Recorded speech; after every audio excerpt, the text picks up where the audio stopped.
ল্যাংচা, তোরা আয় রে, খেতে বসবো।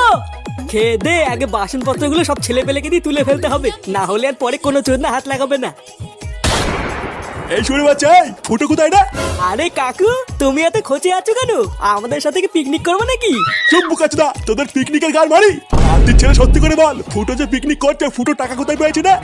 এই মেরেছি কাকু, ফুটো যে কোথা থেকে টাকা পেয়েছে সেটা তো আমি জানি না। তবে হ্যাঁ, একটু আগে ফুটো এক বান্ডিল টাকা কোথা থেকে যেন নিয়ে এসে আমাদেরকে দিয়েছিল। কোথা থেকে নিয়ে এসছে মানে? শুনে বাচ্চা, ওটা আমার টাকা, ও আমার কাছ থেকে চুরি করেছে। দেখ পল্টু, আমি কিন্তু ভালোভাবে বলছি, আমার টাকাটা বের কর, না হলে কিন্তু কপালে কষ্ট আছে। এই রে, এইসব কি বলছো?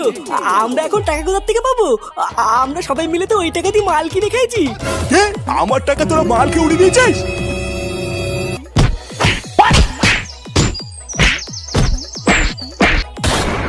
কি hore